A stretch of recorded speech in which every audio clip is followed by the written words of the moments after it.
साल 1758 यानी आज से लगभग 268 साल पहले स्वीडिश साइंसदान जिसका नाम था कॉर्लेनियस ने एक बड़ा ही प्यारा तोता जिसको आज के दौरे हाजिर में कहा जाता है सनकिनोर, साइंसी नाम पिस्टैक्वेस सॉल्सिट्स के नाम से मुतारिफ करवाया। इस तोते में ऐसा क्या था कि सारी दुनिया ही इस तोते की दीवानी थी। ये तोता दुनिया का वाहिद तोता है जिसका नाम सूरज के नाम से शुरू होता है और ख़त्म दुनिया के गर्म तरीन दिन पे होता है। दोस्तों, सनकिनोर पैरट के 3 नाम रखे गए। ये तोता कैसे अमेज़न के खौफनाक जंगलों में से निकलकर मलिका बरतानिया क्वीन विक्टोरिया के महल बुकिंगम की शान बना। ये तोता जब पैदा होता है तो सब्ज़ रंग का होता है, मगर ये जैसे ही अपनी उम्र के किस्से को पहुंचता है तो इसका रंग हो जाता है येलो। दोस्तों, आज हम जिस टॉपिक पे बात कर रहे हैं वो है सनकिनोर। अस्सलाम वालेकुम दोस्तों, दुनिया में इस वक्त बेशुमार तोते पाए जाते हैं। आज हम जिस तोते के बारे में बात कर रहे हैं उस तोते का साइंसी नाम किसने रखा और उस तोते की क्या ऐसी खसूसियात थी कि ये मलिका बरतानिया के महल तक पहुंच गए। दोस्तों, सनकिनोर के नाम का मतलब बहुत से लोग नहीं जानते होंगे। इसका साइंसी नेम था जो पहला वो रखा था कॉर्लेनियस ने 1758 में, जिसके नाम का मतलब क्या था, पिस्टैक्वेस सॉल्सिट। पिस्टैक्वेस एक लैटिन ज़ुबान का लफ्ज़ है जिसको हम लतीनी लफ्ज़ उर्दू में लिखते हैं, उसका मतलब है तोता। और सॉल्सिट का मतलब होता है दुनिया का गर्म तरीन दिन, जो कि होता है 21 जून वाले दिन। उसके बाद में जैसे जैसे साइंस ने तरक्की की इसका एक और नाम रख दिया गया। इसका एक और नाम ये रखा गया एरिटिंगा सॉल्सिट। एरिटिंगा दोस्तों एक ग्रीक ज़ुबान का लफ्ज़ है जिसका मतलब होता है छोटी दुम वाला परिंदा। अगर आप गूगल के ऊपर जाकर सर्च करेंगे एरिटिंगा तो उसका मतलब आपको मिलेगा छोटी दुम वाला परिंदा या छोटा मकाओ। अब हम बात करते हैं ये तोता दुनिया के किस खित्ते में सबसे ज़्यादा पाया जाता है। दोस्तों, इस तोते का असल मुल्क साउथ अमेरिका, ब्राज़ील और गयाना के जंगलात हैं। ये तोता कैसे अमेज़न के खौफनाक जंगलों में से निकल के मलिका बरतानिया क्वीन विक्टोरिया के बुकिंगम पैलेस की शान बना। दोस्तों, बुकिंगम पैलेस बहुत से लोग नहीं जानते होंगे। ये लंदन में एक जगह है, एक महल है जिसको शाही पैलेस भी कहा जाता है, उसका नाम है बुकिंगम। मलिका बरतानिया क्वीन विक्टोरिया को ये तोता उनके चचाजाद भाई डुक एश ने दिया तोहफे में। वो इस तोते से इस कदर मुतासिर हुई कि उन्होंने इस तोते को अपने पास रख लिया। वो सबसे ज़्यादा मुतासिर उसकी इस बात से हुई कि ये तोता एक मोनोजेमस बर्ड है। दोस्तों, मोनो का मतलब होता है एक और जेमस का वर्ड होता है शादी, यानी ये तोता सारी उम्र एक ही अपने पार्टनर के साथ गुजार सकता है। ये बड़ा शॉकिंग फैक्टर था जिससे वो बेहद मुतासिर हुई। मलिका बरतानिया को परिंदों से इस कदर लगाव था कि उन्होंने परिंदों की पेंटिंग्स तक बनवाई। ये लास्ट पिक्चर जो भी आप देख रहे हैं ये उनकी एक परिंदे के साथ पिक्चर है। वो इनकी पिक्चर इसलिए बनाती थी ताकि परिंदों का रिकॉर्ड महफूज किया जा सके और उनका असासा कायम रह सके। दोस्तों, अब हम बात करते हैं दुनिया में इस वक्त इसकी कितनी लोकेशंस हैं। दोस्तों, लेट 18s में जब ये तोता साइंसी नाम के साथ मुतारिफ करवाया गया तो तब इसकी एक ही नस्ल थी। अब इसकी सबसे जो महंगी नस्ल है वो है रेड फैक्टर। और भी काफ़ी इसकी लोकेशंस हैं, मगर जो बात करने वाला टॉपिक है वो है रेड फैक्टर।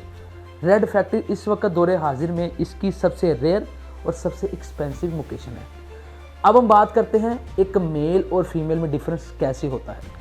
दोस्तों, आप ये सुन के काफ़ी हैरान होंगे कि एक सनकिनोर मेल और फीमेल को पहचानना इतना आसान बिल्कुल भी नहीं होता। क्यों? ये देखने में एक दूसरे जैसे ही लगते हैं। इनमें सबसे बड़ा जो डिफरेंस है वो कर सकता है डीएनए। डीएनए का मतलब होता है डीऑक्सी राइबो न्यूक्लिक एसिड। यानी जब लेबॉर्ट्री में इसके फीदर्स यानी परों को फीदर्स कहते हैं लेके जाया जाते हैं तो उसमें क्रोमोसोम्स होते हैं। क्रोमोसोम्स अगर आपने बायोलॉजी पढ़ी है तो आपको पता होगा क्रोमोसोम्स किस चीज़ को कहते हैं। क्रोमोसोम्स में अगर WW हो तो वो होता है मेल और अगर WZ हो तो वो होती है फीमेल। ये एक सबसे बड़ा फैक्टर है मेल और फीमेल की पहचान के लिए। अब हम बात करते हैं दोस्तों कि सनकिनोर पैरट, जिसको आप अपनी ज़ुबान में सनकिनोर कहते हैं, ये आज से 268 साल पहले दरियाफ्त बिल्कुल नहीं हुआ था, ये हज़ारों साल पहले दरियाफ्त हुआ था।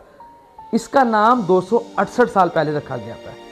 ये इतना फ्रैंकली बर्ड है कि अपने मालिक को देख के दूर से पहचान लेता है। अब हम बात करते हैं ये ब्रीडिंग किस सीज़न में करता है। दोस्तों, हर बर्ड की ब्रीडिंग का एक टाइम होता है। सन किनोर भी उनमें से एक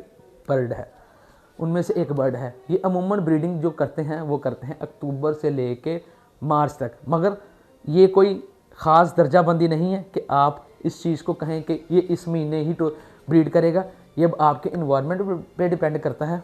तो दोस्तों, अब आपने कमेंट में बताना है आपका सन किनोर आपके साथ कैसा बिहेव करता है, आपका सन किनोर कितने अंडे देता है और आपकी फर्स्ट ब्रीड कैसी रही। मुझे आपके कमेंट का इंतज़ार रहेगा। आपसे मिलते हैं एक नई वीडियो में और एक नए टॉपिक के साथ। तब तक के लिए अपना ख्याल रखिएगा। अल्लाह हाफिज़।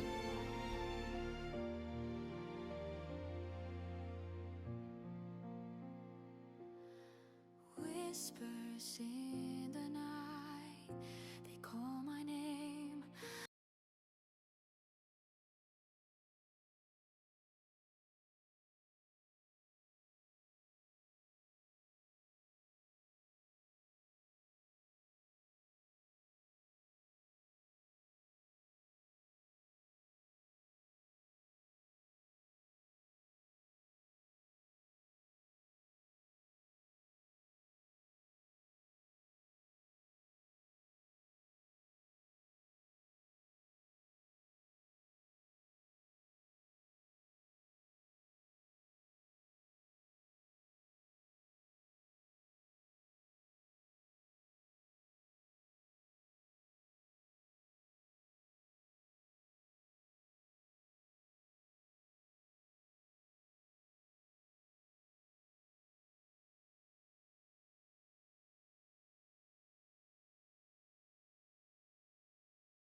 A shadow